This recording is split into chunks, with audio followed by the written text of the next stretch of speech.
Wishing everybody well, guys. It's Icy Cobalt here today, and I'm going to be talking about a movie that I thought was going to be pretty decent, and it actually sucked major ass, and it's called Presence, and I'm going to talk about it today because it really sucked. So I'm a huge fan of horror movies, and I'm always looking for a new horror movie to stream all the time. And then I'm always staying peeled for the trailers. I actually just saw The Monkey the other night. I could talk about that one, but I really want to talk about this one though, right here, Presence. So I saw that this movie, it had a 88% on Rotten Tomatoes, 52% on Fandango, and then 6.5 out of 10 on IMDB, which to me, as someone who watches a lot of movies and I scour around the internet constantly for horror movies to watch, getting a 6.5 on IMDB, in my opinion, that says something, and that makes me want to watch the film, and it makes me say, okay, wow, I wonder why it got that rating. Let's go find out and see.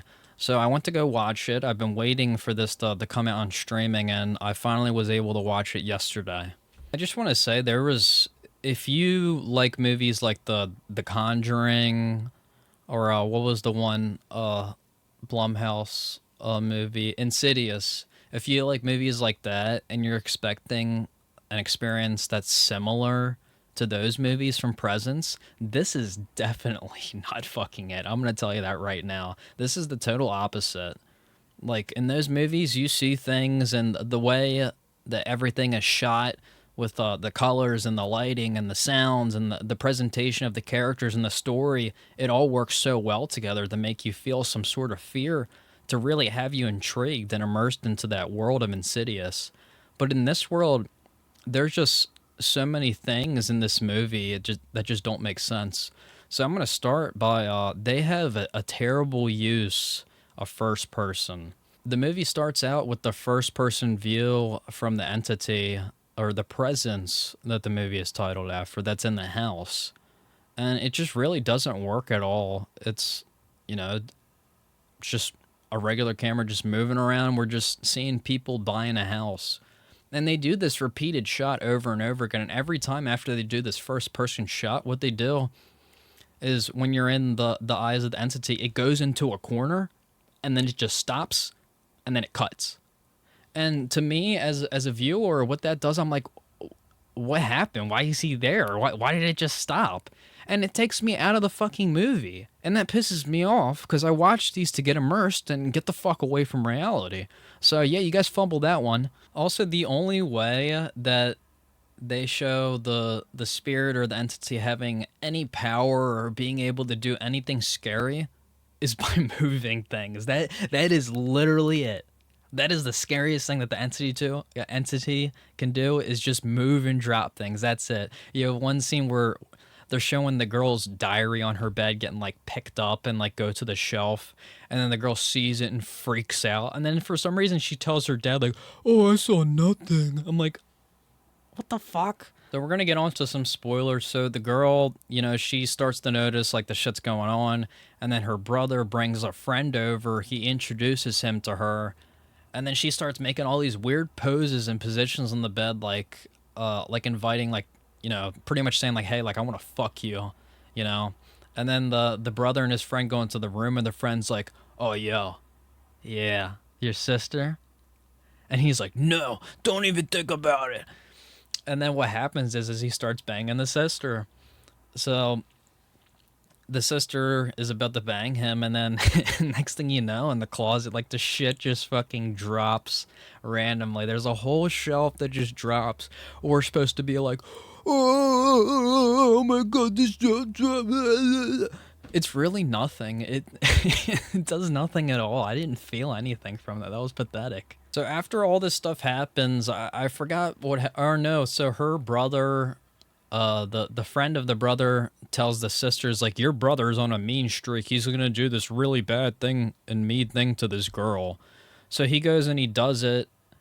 And then what happens is, like, after he's talking about the story, like literally right after, like the kid's room, everything in his room just starts fucking flipping everywhere, getting thrown. The drawers are like, brum, brum, brum, brum, and the whole family comes up and is witnessing all of this happening and is just like flipping shit because they're like, oh my god, our daughter's actually not full of shit. There's actually things going on here. Once the family realizes that there's an entity there, they actually bring in a medium that they know. I think it's their friends or family, and they say the person only helps with supernatural stuff for friends and family on the side, and that is it only. So the medium comes over and then starts talking about how some people have the ability to see things, and the girl, she's been seeing shit the entire time that other people haven't. So the medium tells her that she has a gift, like, you know, like you can see these things. Most people can't see them, but there are very, you know, few and some people that are able to have this ability to see on the other side with the dead. And the woman, she's sitting there trying to figure out like the shit that's going on in the house, and she sees a super old mirror, and she's like, old mirrors have seen a lot of things. And she touches it and she starts freaking out, and she has like this mental breakdown, kind of like the woman had when she's using her power in The Conjuring, how it was like too much for her brain and stuff. There's like too much like dark and spooky shit like for her body to handle and mind. That's exactly what happened to her. And then what happens is the girl, the main girl, she thinks that it's her friends that overdosed the whole time, and the medium says, no, it's not your friends, and the spirit doesn't know why they're there at all, and it has to do something. So we're kind of left like, wow, so it looks like something crazy is going to happen. And then after that, we get some more of the daughter banging the brother's friend, Ryan, and he tries to drug her drink. And what happens is the entity ends up like knocking her drink over, and I was so confused because this was just like so out of left field. The character starts trying to drug her. There's no explanation or anything, and it just didn't work at all. So yeah, the ghost trashes the drink, and then the second time, the guy Ryan, the brother, is gonna come over and bang the girl, and he tells the girl like, "Oh yeah, I'll put your brother to sleep." So he makes him a drink and puts like this powder shit and mixes it up, and the dude's like fucking knocked out, dude. And then next thing, he gets a drink and makes a fucked up drink to knock the girl out too. And I think he's gonna do some really weird shit, man. So he does that and makes her go to sleep, and then he gets saran wrap and starts putting it over her fucking mouth, and it comes out that he's the killer.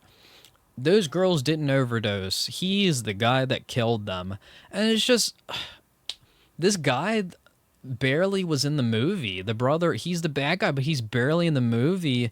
We don't have any reason to really care about him except for the fact that he's there maybe like one time with the brother like drinking, and then he goes to bang the sister. So it's like we have no reason to really care or value this guy in the story at all, and it was a horrible job. So after it comes out that the guy says that he's the killer, the brother, when he's passed out, he wakes up like the ghost like makes some really loud like ringing noise like, and then he gets up and is like, oh shit, and he's like, where's my sister? He goes up and the friend is on top of the sister. And I also have to mention this right before I continue with the friend on top of the sister. The medium stopped by again and was like, oh yeah, there's an unopened window, something's gonna happen. And the dad at the house is just like, oh yeah, yeah, just fuck off, yeah, no, I don't need to worry about that one. And then get back to the story where the guy reveals that he's the killer, and he's on top of the guy's sister. The guy Tyler, the brother, he comes up and says, "Get the fuck over!" And then he takes the guy, and he goes out of the window with him. He doesn't throw him out of the window. He grabs him and then jumps through the window, like him and the other guy, and they fall out onto the street and splat. And then after that, you don't hear anybody talk about it all in the movie. It seems like nobody's affected. It cuts straight to the house being empty and the girl Chloe, she's moving her stuff out. So we don't even see the emotional impact that this has had.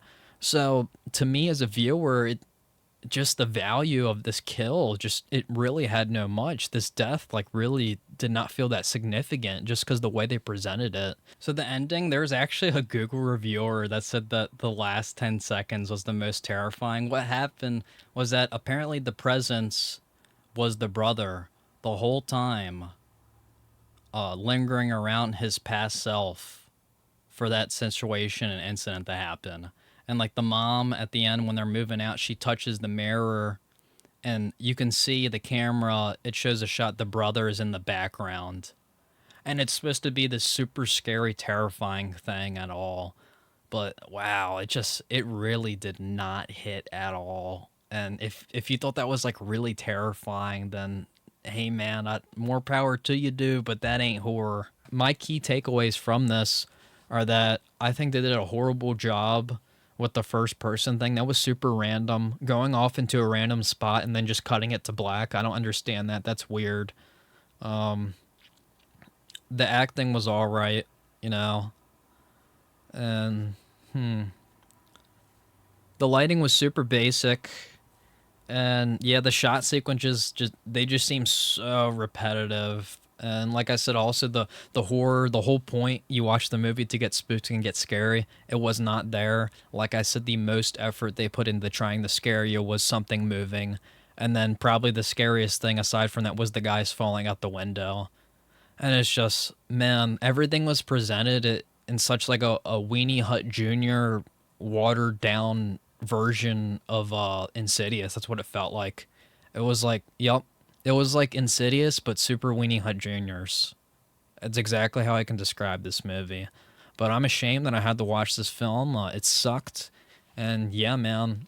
Now, the only thing scary about this movie is that I'm terrified to have to be able to spend more time watching another movie of this quality that's a horror film. That's the only horror that I feel from this movie.